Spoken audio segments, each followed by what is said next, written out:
Thank you. Hi, everyone. My name is Dr. Jennifer Gardella, and I am a survivor of vicious domestic violence at the hands of a sadistic abuser. Now, we all probably have a friend who's dating a jerk. He humiliates her in public. Maybe he calls the office 50 times a day, and he controls her entire life. And you sit and you wonder, why doesn't she leave him? Well, the story of my escape, which I'm going to share with you tonight, will answer that question, and my message is crystal clear.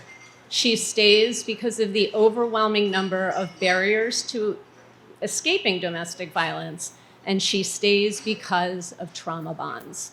So let's get started.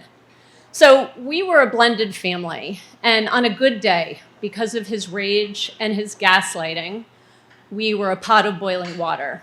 But this was April of 2020. COVID had just started. Our home was now like a pressure cooker. And my daughters and I decided that it was time that we get away for a little bit, maybe just a couple of weeks to let things calm down, and surely the virus was gonna blow over by then anyway, right? So my daughter's apartment out at the University of Pittsburgh happened to be empty. Her roommates were quarantining with their families. They had left beds and kitchen items, and so it was a great place for us to go and relax a little bit while the house calmed down. We packed enough stuff for 2 weeks, and we got in the car for our 6-hour drive from Doylestown, Pennsylvania to Pittsburgh. 20 minutes into that drive, my daughters started a conversation with me that would change the trajectory of my entire life. Mom, we have seen you being abused. We have heard you being abused. When he rages, we sit in the basement with our phones, scared to death, ready to call the police. And then they dropped the bomb. We don't want to go back there ever again. Now, let me tell you, in this moment, I wanted to fight back. It's not that bad. He's not beating us.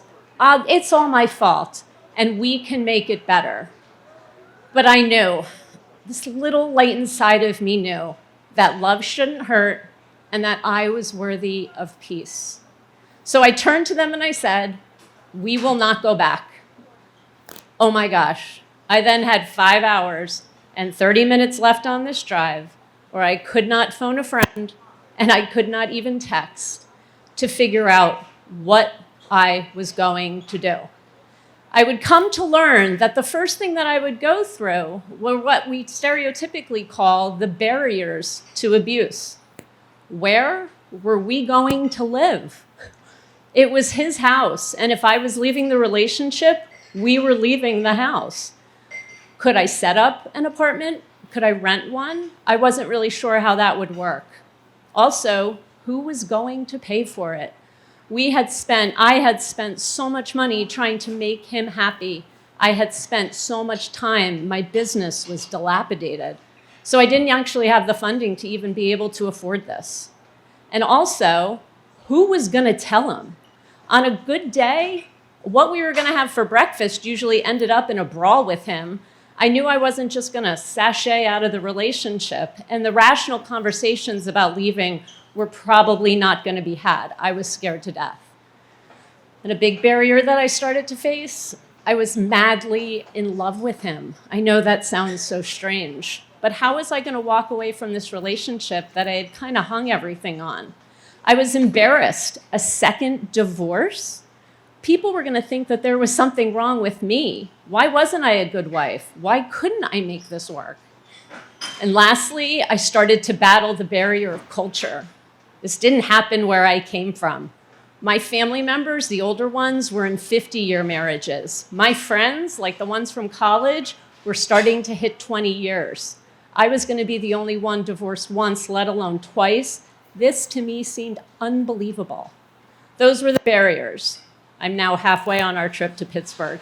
We stop for gas. I get back in the car, more time to think. And I start to think about what's called a trauma bond.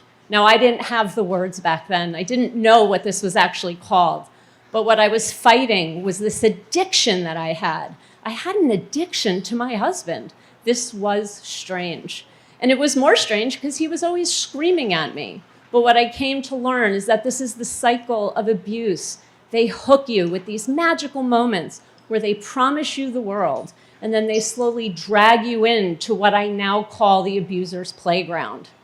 I knew that, again, love shouldn't hurt, and I knew that this wasn't actually love, but how was I going to break this addiction to him? I had absolutely no idea. I just knew it was probably going to break my heart. 6 hours after we started, we arrived in Pittsburgh. And we stayed there now for 1 full month, where I did arrange a place back in Doylestown for us to rent. We moved in, and I started immediately charging my rent to my credit card and everything else in our lives, because it was the only way I had to pay for things. I did my healing through a woman's place at Domestic Violence Center in Doylestown, Pennsylvania. Endless trauma therapy, support groups, and educational programs. And I also became very familiar with something called post-separation abuse, where I suffered with 105 instances of stalking, harassment, and unwanted communication over the last 4 years. But I had escaped domestic violence. Despite those barriers, and despite that trauma bond, which I did eventually break, that so many victims and survivors struggle with. Now, before Chris gets any closer, you may be wondering, Jen, how is everyone doing? Well, I will tell you that my daughters are thriving. And my business, it actually is chugging along. And I'm now a trained advocate who's running those educational programs and the support groups. And you will notice there are rings on my finger that connect me with a man in the bonds of matrimony. He's a little crazy, but we are building a very strong and healthy relationship, and he has come into my life with great compassion. But my time here with you is up, and those are stories for another day. Thank you.